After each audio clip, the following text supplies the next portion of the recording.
استاذ محمد.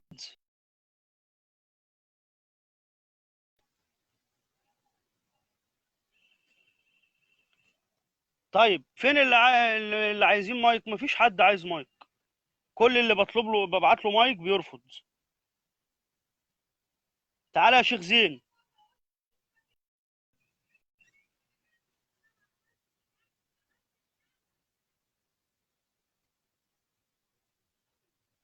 شيخ زين انا بعت لك المايك يا شيخ زين، اقبل الاضافه. الو. اهلا اهلا، سلام ونعمه. ازيك يا شيخ زين؟ الحمد لله بالسلامه. عامل ايه؟ وعليكم السلام، كيف الاخبار فين يا يا راجل سيمون؟ ان انت؟ شاء الله بخير. فين اراضيك؟ مش باين ليه؟ لا والله، بس الايميل الثاني يعني عليه حظر. ربنا انا ان شاء بس الله يفك جاي. لك الحظر. اتفضل. اتفضل. الله يخليك. انا جاي اخذ الدين اللي عليك. انا الدين عايز اللي منك عليا؟ فلوس. ايوه. انا عليا دين؟ طبعا الجزية. الجزية. اه. ماشي حاضر، اللي انت عايزه يا شيخ زين. ايوه، لا مش انا عايزه، بولس هو اللي قال لك ادفع الجزية، ولا انت ناسي؟ طب يلا نبدا من الكتاب اه. المقدس. شوف احنا حنتناقش حاليا في موضوع ايه الجزية. شوف بولس ماذا الجزيه. يقول عن الجزية. نعم. في امم. رسالته إلى اتفضل. أهل روميا، الإصحاح تمام. 13، مم. العدد 7. تمام. يقول: فأعطوا الجميع حقوقهم، تمام. الجزية لمن له الجزية. أعطوا الجميع تمام. حقوقهم، الجزية لمن تمام. له الجزية. مم. بحسب هذا النص، الجزية حق أم الحقوق أم لا؟ مم. معلش عيد الكلام اللي فات ده، حصل تقطيع كده في النت. نعم.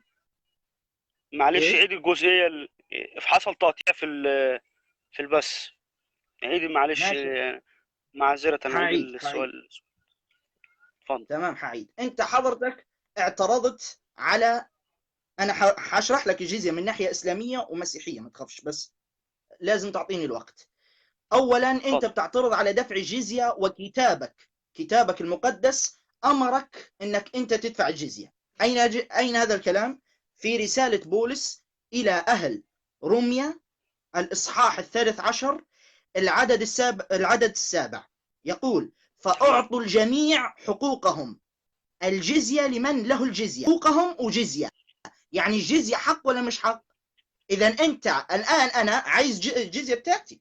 هات الجزية بتاعتي، أعطيني جزيتي، حقي هذا حسب كلام تمام. بولس. تحب ما احنا بنطلع. أعطيك ما احنا التفاسير ناسي. المسيحية.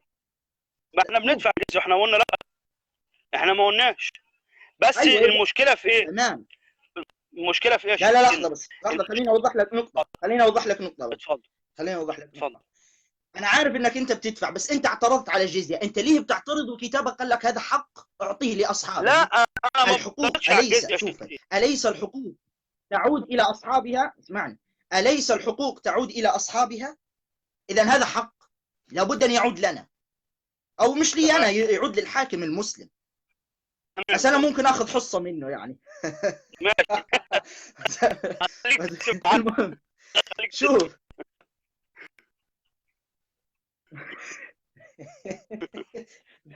طيب، هذه أول نقطة.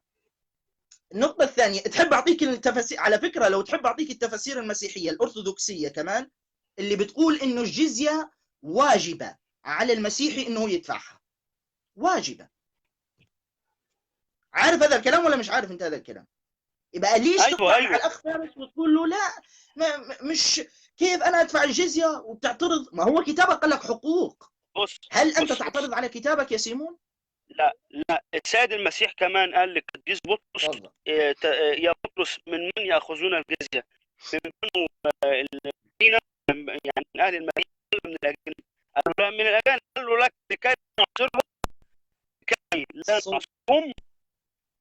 سامع بوش صوت ايه؟ بيقطع. الصوت فيه تقطيع، الصوت فيه تقطيع. طيب طيب. الصوت فيه تقطيع. كده الصوت كويس؟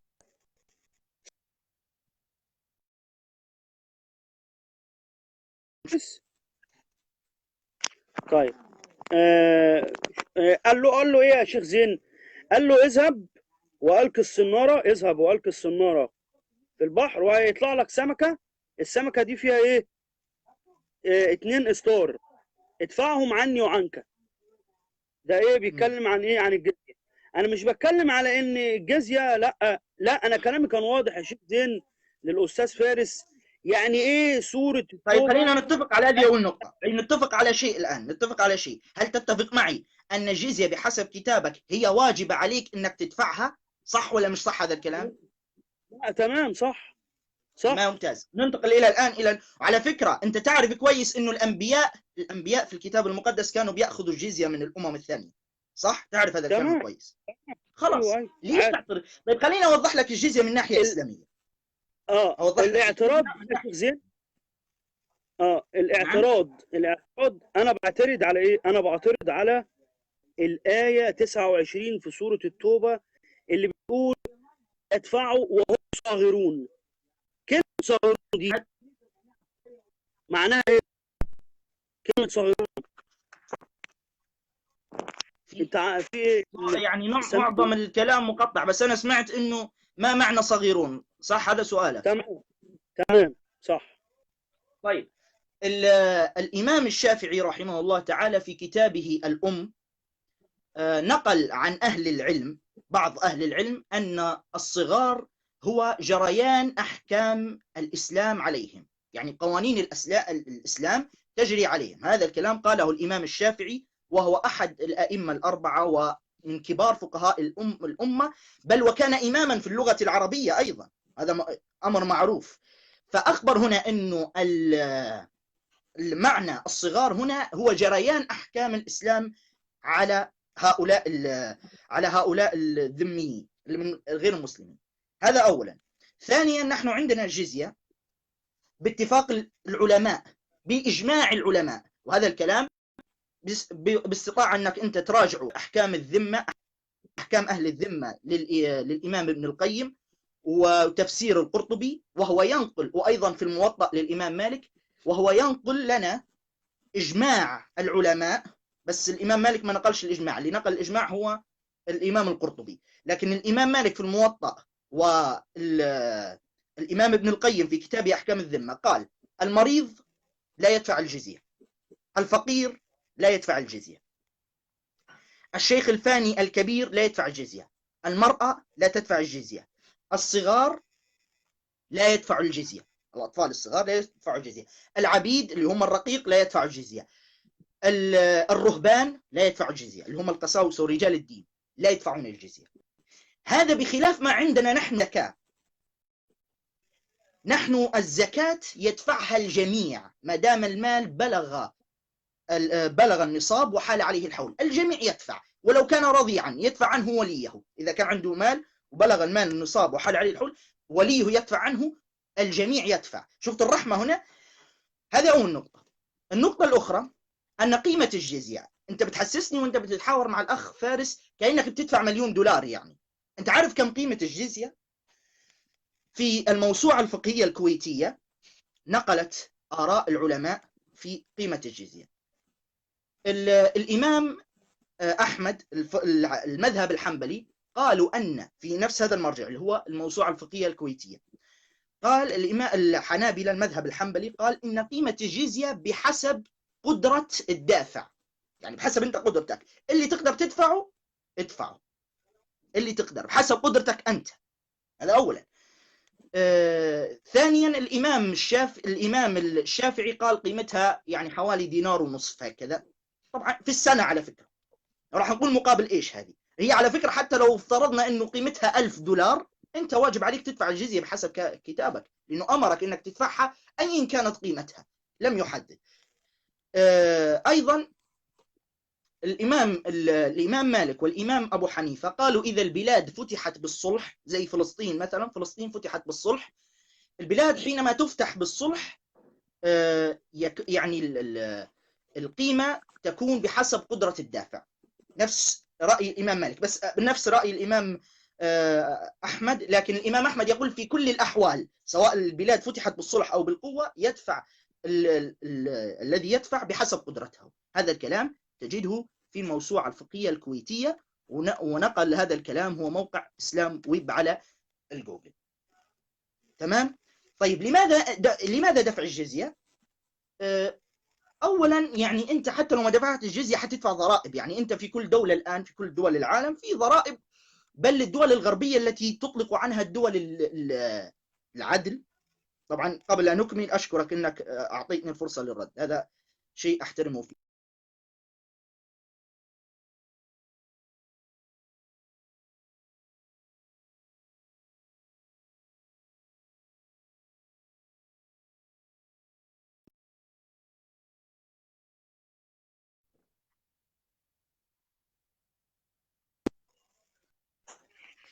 لماذا تدفع الجزية؟ الجزية تدفع مقابل الحماية، مقابل أن الحاكم، حاكم المسلمين أو الخليفة، أنه يحميك. لكن إن عجز على حمايتك فلا يأخذ منك جزية. ما هو الدليل على ذلك؟ الدليل على ذلك ما جاء في كتاب الخراج للإمام أبو يوسف تلميذ أبو حنيفة، نقل قصة الصحابي أبو عبيدة بن الجراح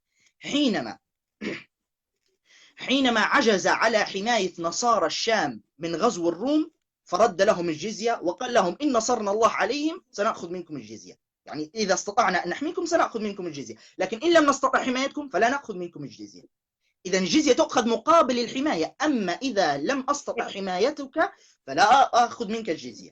ولذلك أنا عارف الكلام ده صح. نعم. ولذلك من الأئمة الفقهاء المعاصرين مثلا عبد الكريم زيدان، في له كتاب اسمه تقريبا أحكام المستأمنين والذميين في العصر الحالي، هو من الفقهاء المعاصرين. بعدما سرد الأدلة كلها خرج برأي في الأخير، قال بالنسبة للموجودين في الوقت الحالي المسيحيين مثلك أنت وغيره، أنه هؤلاء إذا شاركوا في الخدمة العسكرية فلا تؤخذ منهم الجزية. لماذا؟ لأنه استدل هو أنه في السابق حينما كانت تؤخذ الجزية من النصارى كانوا بالمقابل يعفوا من الخدمة العسكرية، لا يشتغلوا في الخدمة العسكرية. وهذا الكلام على فكرة نقله حتى المؤرخ ويل ديورانت في كتابه قصة الحضارة، قال إنه الجزية تؤخذ مقابل الإعفاء من الخدمة العسكرية. من الخدمة العسكرية. إذن هذا الرد باختصار لموضوع الجزية. تفضل يزيد فضلك. هو الاختلاف كله مع الأستاذ فارس مش علشان خاطر الجزية، على كلمة وهم صاغرون. كلمة وهم صاغرون دي يا شيخ زين، يعني زي ما قلت لحضرتك كده، المسلم يكون جالس في مكان عالي على مكان، يعني في كرسي خلافته، والذمي الذي في ذمته اللي هو المسيح أو من أهل الكتاب سواء نصراني أو يهودي، وهو يعطيه الجزية وهو صغير مذلولا، يعني ينحني له ويعطيه وهو في إذلال. هو ده اللي أنا بتكلم عنه. أنا مش بختلف على إن ندفع الجزية ولا ما ندفعش، لكن أنا بعترض على كلمة وهم صغيرون بس. طيب هرد عليك في هذه النقطة. هرد عليك إسلاميا ومسيحيا في نفس الوقت. تمام؟ الاثنين. اتفضل. هل تسمح لي بذلك ولا ممنوع؟ اتفضل. لا اتفضل يا شيخ زين. ازاي يعني؟ الله يزيد فضلك. أولا أنا نقلت لك قول الإمام الشافعي في كتابه الأم أن الصغار هو معناه، هو مش رأيه بس، نقل كلام من العلماء الآخرين من المسلمين، أنه الجزية أقصد معنى صغار هو جريان أحكام الإسلام عليهم، أنه تجري عليهم القوانين، يعني مثل ما بالمصطلح المعاصر قوانين الدولة تمشي عليهم وتجري عليهم أحكام الإسلام. هذا الكلام قالوا الإمام الشافعي وهو إمام معتبر عندنا. أما أنه يكون مذلول فهذا يرفضه القرآن وترفضه السنة ويرفضه الصحابة. أولا القرآن في سورة الممتحنة قال الله عز وجل يقول لا ينهاكم الله عن الذين لم يقاتلوكم في الدين ولم يخرجوكم من دياركم أن تبروهم وتقسطوا إليهم إن الله يحب المقسطين. إذن الله عز وجل هنا يخبرنا أنه نبر أي نحسن، وهو البر أعلى درجات الإحسان، ونقسط ونكون عادلين مع غير المسلمين الذين لم يخرجوننا من ديارنا ولم يقاتلوننا في الدين. فكيف يصح أني أنا أذله في نفس الوقت أبره وأقسط إليه؟ فالذل ليس من البر وليس من القسط، أليس كذلك؟ إذن هذا يرفضه القرآن في عديد من الآيات على فكرة. حتى في آية أخرى الله عز وجل قال وقولوا للناس حسنا. هل القول الحسن إني أتي به مثلا يعني سب؟ لا، القول الحسن هذا يدل على المعاملة الحسنة. وفي آية أخرى الله عز وجل قال ولا تجادلوا أهل الكتاب إلا بالتي هي أحسن. إذا دعانا إلى البر والقسط والقول الحسن. إذا أين المذلة هنا؟ أيضا لم يثبت على النبي صلى الله عليه وسلم ولا على صحابته الكرام أنهم أذلوا شخصا واحدا حينما فتحوا البلدان. أبدا لم يذلوا شخص أبدا. مستعد أعطيك مراجع لو أردت، أعطيك مراجع مسيحية تخبر بالمعاملة الحسنة التي كان يعاملها عمرو بن العاص حينما دخل إلى مصر، وكان يعني يعامل المصريين معاملة حسنة. لولا عمرو بن العاص لانقضت الأرثوذكسية. الرهبان كانوا يهربون في الجبال. البابا بنيامين كان هارب، الذي رده هو عمرو بن العاص. مستحيل أنك أنت تنكر هذا الكلام. لو أنكرت أنت، شفتك كررت كلمة تاريخ. على فكرة أنا التاريخ درسه جيدا وعندي مراجع نجهزها.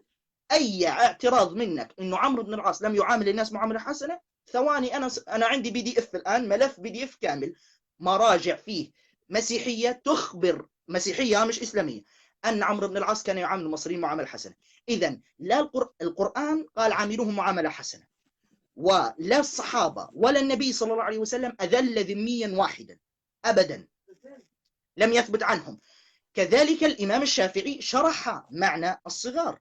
إذا ما فيش هذا الكلام اللي أنت بتقوله. وإن حدث فإن هذا رأي شاذ، يعني لا نقبله لأنه خالف القرآن وخالف السنة. طبعا رأي شاذ يعني رأي انفرد وأخطأ فيه قائله. هذا لو افترضنا أنه قيل. لكن في المسيحية أنا أريد أن أسألك سؤال يا أستاذ سيمون. أنت طبعا خبير في اللغة العربية بشكل عظيم ما شاء الله.